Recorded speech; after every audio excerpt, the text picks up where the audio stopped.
সালাম আলাইকুম uncle. Hello. Uncle দুপুরে খাবার টাবার খাইছেন? মাত্র খাইলাম। ও আচ্ছা আচ্ছা। এই তো জি আঙ্কেল, আমিও খাবার টাবার খাইছি, এই কারণে আপনার সাথে কথা বলতে পারছি না। বউ এত ঢাকা নাকি? না আঙ্কেল, আমি ঢাকা না আঙ্কেল, আমি বাড়িতে আছি এখন। রাকিবের নাম্বারে ফোন দিলেন, কি নাম্বার? আহ, ওইটা আরেকটা নাম্বার, ওই বিষয়ে না যাই। যেটা বলতেছিলাম আঙ্কেল, পরে বাড়ির সকলে বলো না। আল্লাহর রহমতে বলি। পরে ছোট ভাইয়া শুনছিলাম বিয়ে সাথে পরে বাচ্চা হয়েছে, ছেলে না মেয়ে? দুই ছেলে দুইবার। দুই ছেলে হয়ে গেছে। হ্যাঁ। ও তাহলে তারা দাওয়াত টাওয়াত দিলেন না বড়া? ময় মাঝে একটা দাওয়াত টাওয়াত তো দিলেন না। দাওয়াত টাওয়াত দিলে তো। দাওয়াত তো ফিরে জানাইছি না, একবার কেটে ঘরে ও আচ্ছা আচ্ছা, বুঝতে পারছি। আচ্ছা, এখন বিষয় হইতেছে আঙ্কেল, আমাদের জমি যে আঙ্কেল, বিষয়টা জমি তো অনেক দিন হয়ে গেল, জমিটা কিনছি আপনার কাছে, ঠিক না? এখন আঙ্কেল এটা কিভাবে কি করা? কত করে দে দে, হ্যাঁ, 100 কত করে দে দে। এখন কবে দিতেছেন? কবে বলতে ব্যস্ত, তোমার কাছে কইছিলাম আমার একটা ঋণ আছে। হ্যাঁ, হুম পরামর্শ করছি, পরে বুঝছি যে দেওয়া যায়, তোমরা প্রকাশ না করো। হুম আমি ভাবছিলাম যে আর কিছু টাকা দিয়া, কিছু টাকা জমা দিয়ে ব্যাংকে, যাতে মাসে একটা বইলে ভরা যাবে। হুম ওইটা নিয়ে এসে পরে তোমার লিখে দেয়। আমার পরে এই জায়গায় কিছু টাকা জমা দিলাম, আমার পরে মনে হচ্ছে এদিকে নতুন না কিছু টাকা জমা দেওয়ার জন্য আপনার কথা আছে, এদিকে আর কি সময় নিতে হবে। এখন আঙ্কেল আপনি তো আমার সাথেও একের অধিকবার কথা হয়েছে যে অমুক দিন বা তমুক দিন বা ওই মাস পরে এরকম।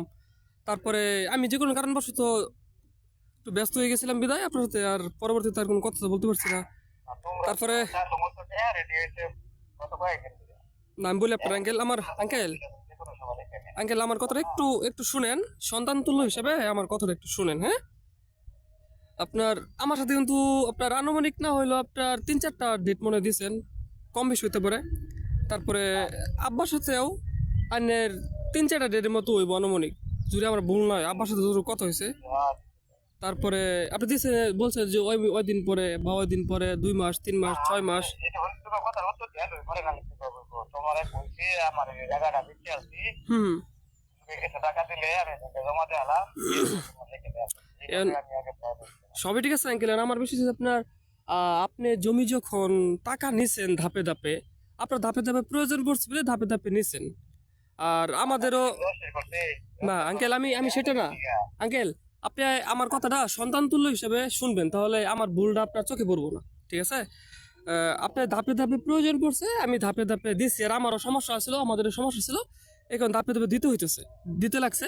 আর যখন আপনি টাকা শেষ পর্যায়ে যখন চলে গেছে, যখন বাকি টাকাটা নিছেন, ঠিক আছে, বাকি যে টাকাটা ছিল সম্পূর্ণ টাকা যখন আপনি নিছেন বাকি টাকাটা, তখন বলছিলেন যে তোমরা টাকাটা দিয়া ফেলো, তোমাদের আজকা দলিল করলে আজকা যদি নিবার চাও আজকা কাওলা করে দিয়ে দেম, ব্যবস্থা করে দিয়ে দেম, যে দানপত্র হিসেবে দিয়ে দেম। কারণ জমিটা বিয়া কি জানি বলে, আপনি কালা মানে কি জানি কালার আগে কি জানি বলে আপনার এই যে ভবিষ্যৎ মশাই, সাতকলা হিসেবে দেওয়া যাবে না, কারণ জমিটা হইতেছে না, কালো হইতেছে না।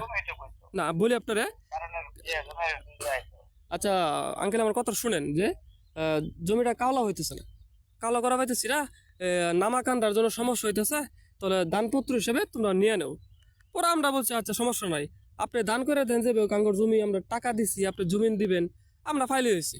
পরে আমরা কিন্তু ওইভাবে নিতে চাইছি। পরে আমি যেভাবে হোক, যে কোনোভাবে হোক জমিটা কাওলা করছি আমার টাকা দিয়া, আনুমানিক কত হিসাব সঠিক খেয়াল নাই, আনুমানিক 20, 25 বা 30 কম বেশি হইতে পারে। তো এই টাকাটা খরচ যাওয়ার পরে আপনার কাছে কিন্তু 500 টাকা চাই নাই বা আপনিও দেন নাই। পরে জমিটা কাওলা করছি, কিন্তু নিয়ম অনুসারে জমি কাওলা মানে যে বিক্রি করে সে কিন্তু জমির কাওলাটা করে দেয়, যতটুকু জানি। তাহলে আপনার কাছে কিন্তু আমরা টাকা পয়সা চাই নাই, কি কারণে যে আমরা ধাপে ধাপে দিছি, আপনিও নিছেন, আর আপনারা বলতেছেন বিভিন্ন সমস্যা, আপনি আর্থিকভাবে সমস্যায় আছেন। আচ্ছা, আপনার প্রতি ওরকমভাবে কিছু বলি নাই, আর আপনার কাছে বলিও নাই যে টাকা দেন। তাই আমরা কালা টলা করছি, করার পরে সবকিছু রেডি হওয়ার পরে আব্বা আপনারে অনেকবার বলছে, আমিও বলছি। তারপরে শুনলাম আমার মামা অনেকে আপনার সাথে কথাবার্তা হয়েছে এই ব্যাপারে। মামারও 2-3টা তারিখ দিচ্ছেন আনুমানিক। তারপরে তারপরে কবে আবার মামার সাথে মনে হয় আরেকটা, আরো কি কোন তারিখ বেরিয়ে হয়েছে, মানে 1 মাস বা নির্দিষ্ট কোনো সময় তুমি বলছিলেন কি মামারা? না বলি না এখনো। ও, তাহলে মামার সাথে কোনো কতদিন বলবেন কি, মানে তাহলে আমার কাছে বলেন, মানে কতদিন পরে মামার সাথে বলবেন? তুমি বাজার বাজারে তো বড়া দেখা হইব, দেখা করার সময় নাই দেখি তো ফোনে কথা বলা, মানে তো বাজারে সরাসরি কথা বলতাম। আইসো বাজারে কথা বলে। না, সবই ঠিক আছে, এখন মনে করেন কতদিন পরে দিতে চাইতেছেন আপনি? তুমি তো বললাম না কিছু টাকা জমা দিয়ে পরে এখন এই জমার ব্যাপারে তো বড় নেই আজকে থেকে না, গত 2 বছর ধরে জমা জমা করতেছেন। যদি আপনি, ভাঙা দেওয়ার পরে একটা টাকা দেয় না লোকটা। আর আমি বলি আপনার, আপনি কোথায় কি করছেন, কে টাকা দিবে না দিবে, এটা কিন্তু আমার দেখার বিষয় না, এটা সম্পূর্ণ আপনার দেখার বিষয়। আপনার কাছে জমি কিনছি, সম্পূর্ণ টাকা আপনার দিয়ে দিছি, ঠিক আছে? এখন আপনি কিভাবে দিবেন, কবে দিবেন, নির্দিষ্ট সময় করে আপনি দিয়ে দিবেন, এটা হচ্ছে আমার সাথে কথা। এখন আপনি কে টাকা দিবে না দিবে, এটা কিন্তু আমার দেখার বিষয় না। এখন আপনি আমার বাইস্তা হিসাবে, আন্তরিকতা হিসাবে আপনি বলতে পারেন যে আমার একটু সমস্যা, আমার সমস্যাটা দেখো, এটা আপনি বলতে পারেন। কিন্তু এই কথা যেটা আমার বলেন, আমি জমি, হ্যাঁ, আমি যদি আপনি আমার যদি বলেন সমস্যা দেখেন, তাহলে কিন্তু এটা কিন্তু রাইট হিসেবে পড়ে না, এটা ঠিক আমার ঠিক আছে? কারণ আপনার সমস্যা আপনার দেখার বিষয়, আপনার কিভাবে সমাধান করবেন, কিন্তু এটা কিন্তু আমার সমস্যা, আপনি যে দিতেছেন না বা আমার দামি কাগজপত্র যে পাইতেছেন না, এটা কিন্তু আমার সমস্যা। আমার সমস্যাটা আমার কাছে আগে দেখতে হবে, ঠিক আছে? এখন আঙ্কেল আপনি কবে দিতে চাচ্ছেন একটা কথা বলেন, আমি শুনি আপনার কাছ থেকে। একটা টাইম দেন, মানে 5 দিন, 10 দিন, 15 দিন, 20 দিন, একটা টাইম দেন আমার। আচ্ছা তোমার এটা না কালকে জমায়া দিতে। তাহলে কালকে কোন সময় আপনারা ফোন দিব না, আপনি আমার ফোন দিবেন? তুমি আমার বলছি আমার মনটা শোনো। ও আচ্ছা আচ্ছা, তাহলে কোন সময় আপনারা ফ্রি পাওয়া যাবো কালকে সারাদিনের ভিতরে বলেন, আমি ওই সময় ফোন দেওয়ার চেষ্টা করবো। আচ্ছা, বিকালে আপনারা আমি ফোন দিব, দয়া করে আমার আপনি সময়টা বলবেন। সময় বলার পরে আমার এগুলো তো আরো কিছু কাগজপত্র বা আহ, সব ঠিকঠাক চেক টেক করে আমার তো ওগুলো রেডি করতে হবো। তারপর দেশে নির্বাচন চলতেছে, ঠিক আছে?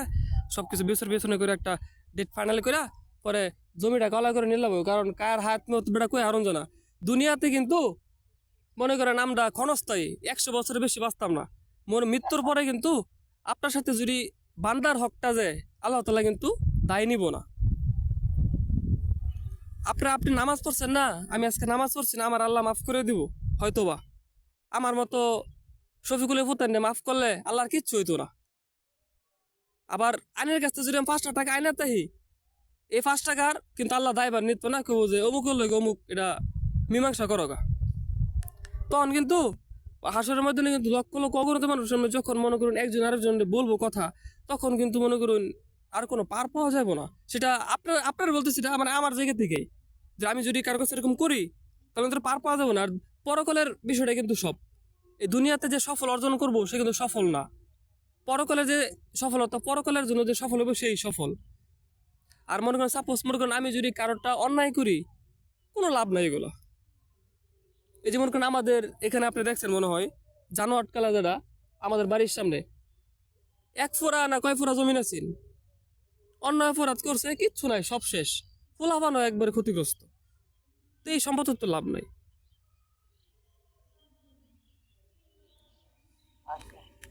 ঠিক আছে আঙ্কেল, আমি আপনার মানে আর কি কইম, কর মতো আমার কোনো ভাষা নাই। আপনারা আমি ফোন দেন, দয়া করে আপনি আমার একটা টাইম দিবেন। টাইম দিয়া ওই টাইমের ভিতরেই আপনারা নিয়া, আন্টিরে নিয়া এই জমিটা কাওলা কইরা আয়া পর আমার লাভ আছে রাখলে কালকে আনি আমার একটা টাইম দিবেন। আজকা আপনি চিন্তা ভাবনা করুন কীভাবে কী করবেন, একটা সঠিক টাইম দিবেন, 20 দিন হোক 25 দিন হোক, আমার একটা টাইম দিবেন। ঠিক আছে আঙ্কেল? আচ্ছা আঙ্কেল, আপনি ভালো থাকবেন, রেখে দিলাম তাহলে। আসসালামু আলাইকুম।